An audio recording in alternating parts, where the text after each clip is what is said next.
President Trump, Secretary of Defense Jim Mattis, and Ambassador to the UN Nikki Haley each spoke out about North Korea and its leader. Mr. President, will you attack North Korea? We have many military options, and the President wanted to be briefed on each one of them. Any threat to the United States or its territories, including Guam, or our allies, will be met with a massive military response, a response both effective and overwhelming. We are not looking to the total annihilation of a country, namely North Korea. But as I said, we have many options to do so.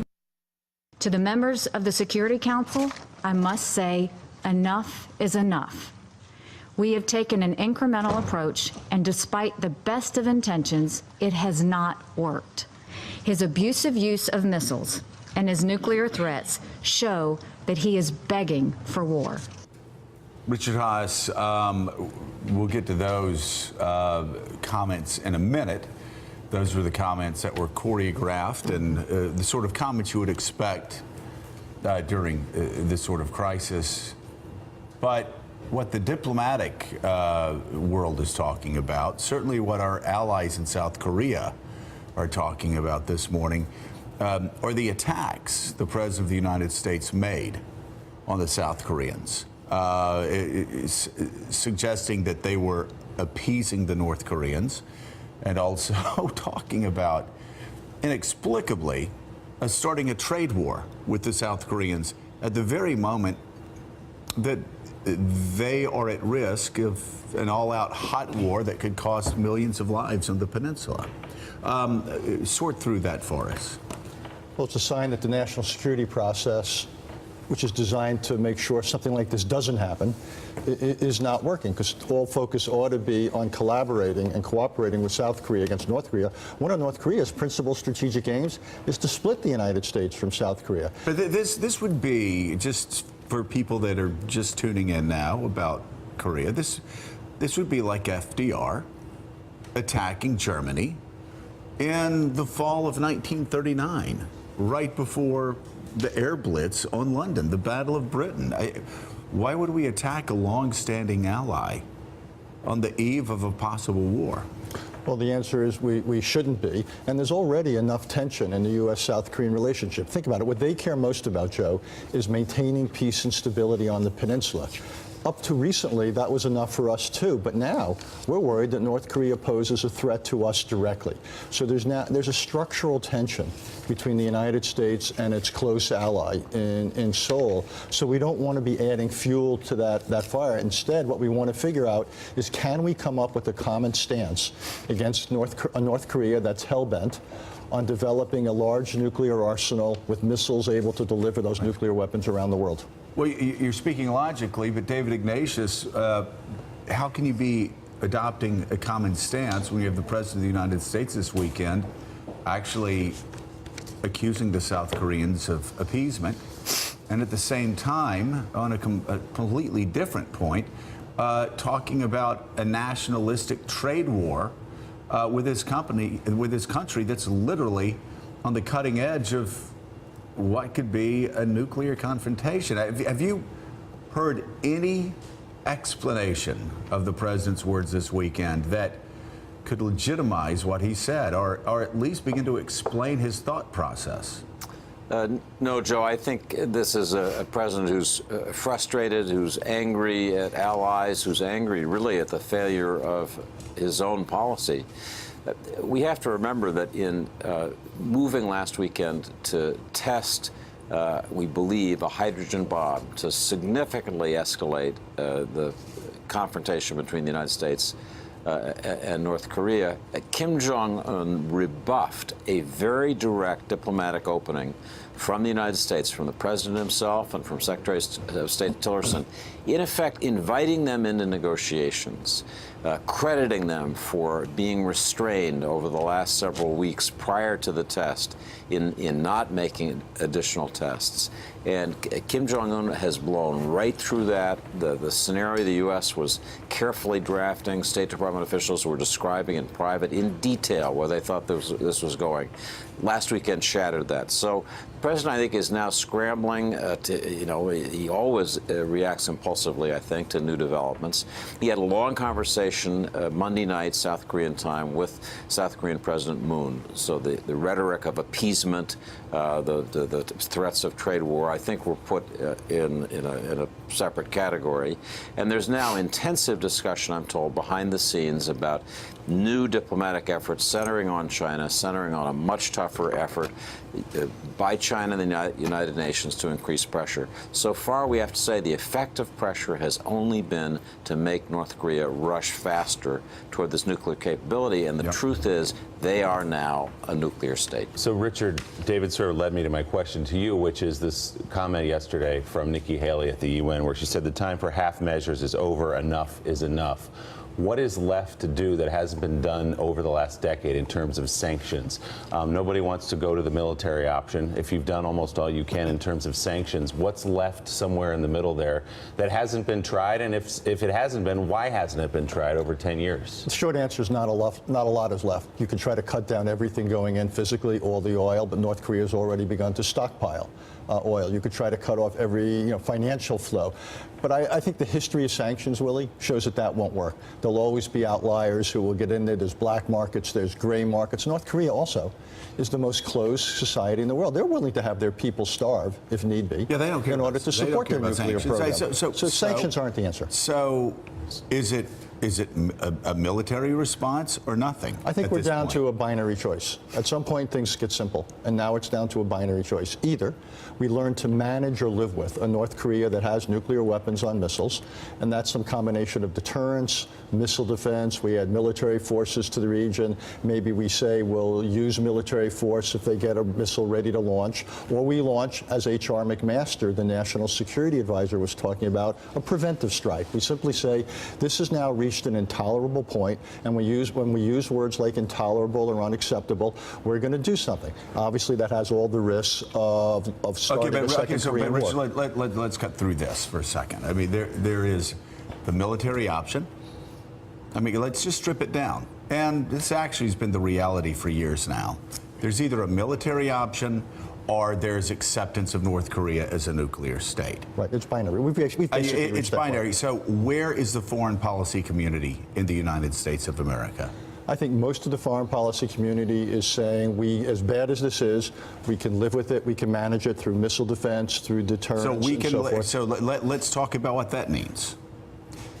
That means the foreign policy community is saying we can live with Kim Jong-un having the capability of delivering a nuclear warhead to, right now, to Seattle, to Portland, to San Francisco, and to Los Angeles. Again, it's not a single community. I think a lot of foreign policy experts are saying. But that is a choice. That is a choice. And what I think they're underestimating is right now he's probably at a point or close to a point where he could attack several American cities.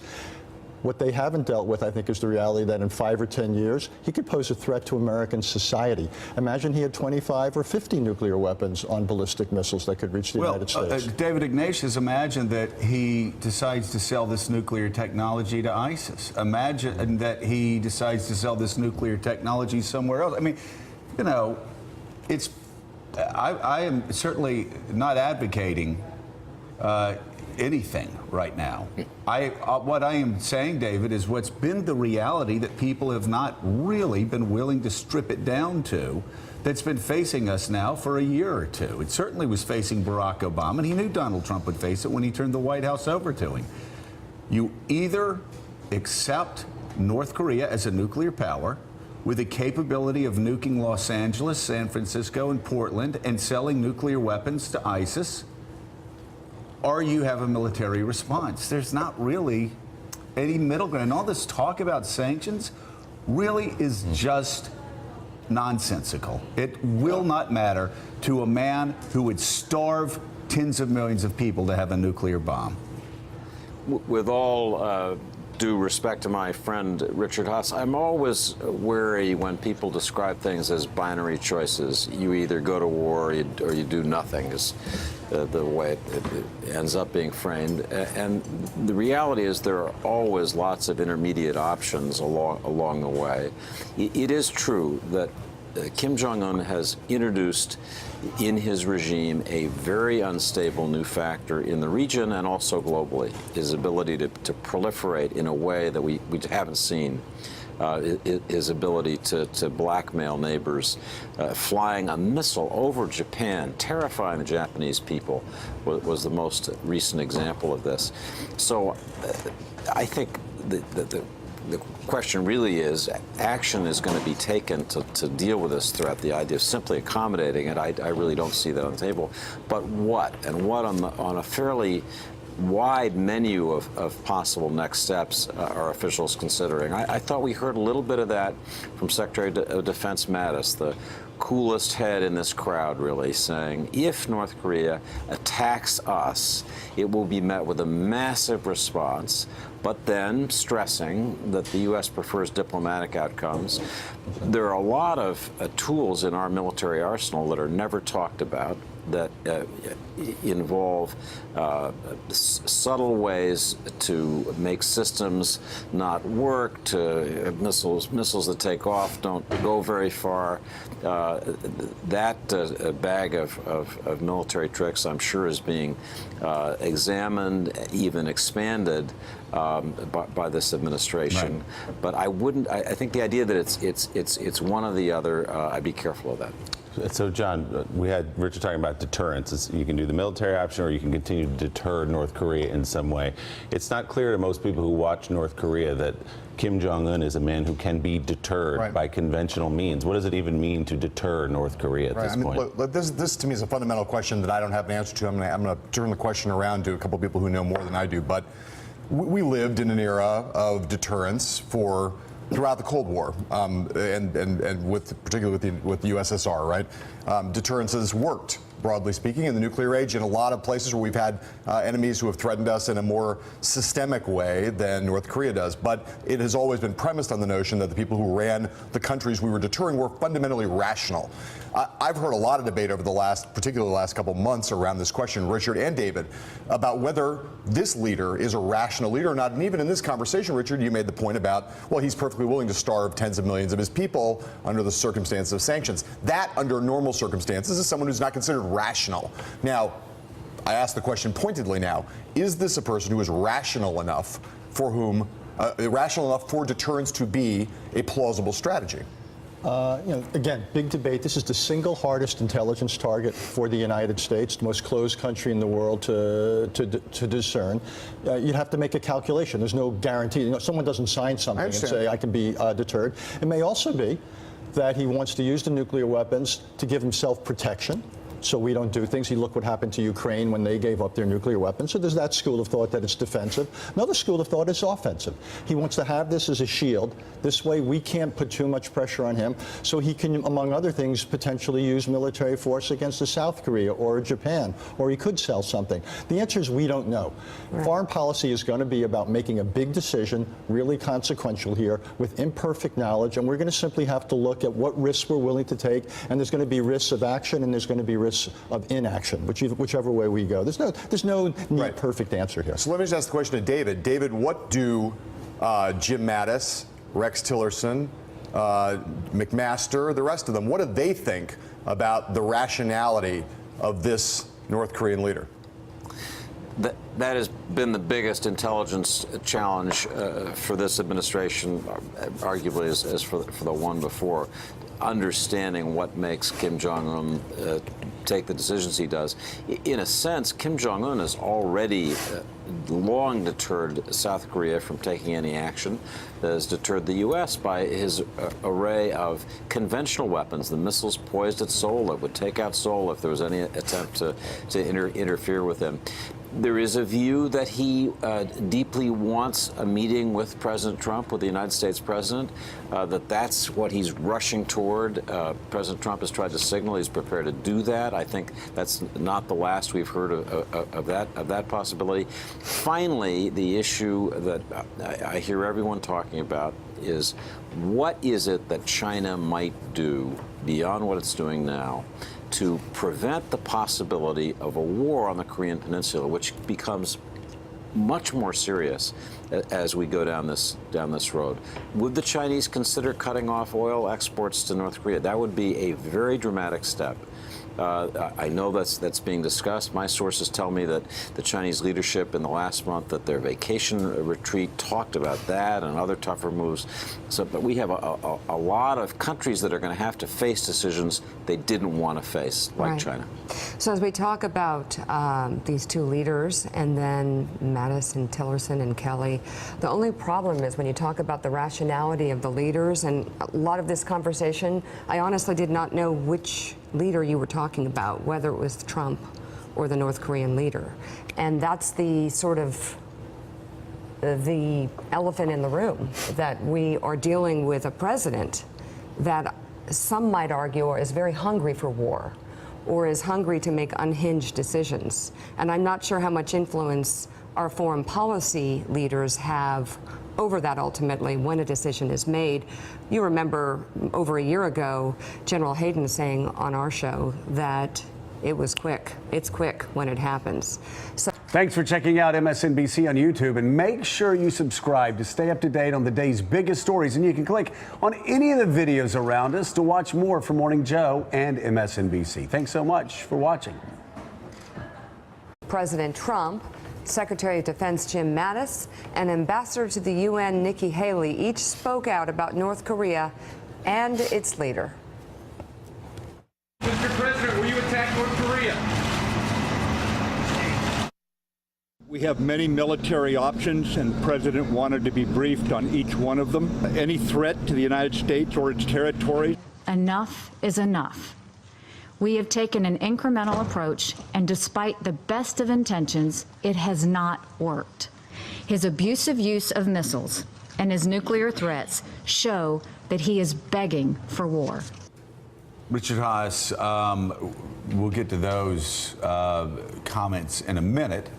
Those were the comments that were coordinated. Including Guam or our allies, will be met with a massive military response, a response both effective and overwhelming. We are not looking to the total annihilation of a country, namely North Korea. But as I said, we have many options to do so.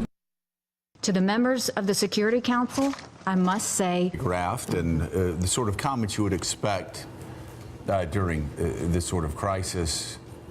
But what the diplomatic world is talking about, certainly what our allies in South Korea are talking about this morning, are the attacks the President of the United States made on the South Koreans,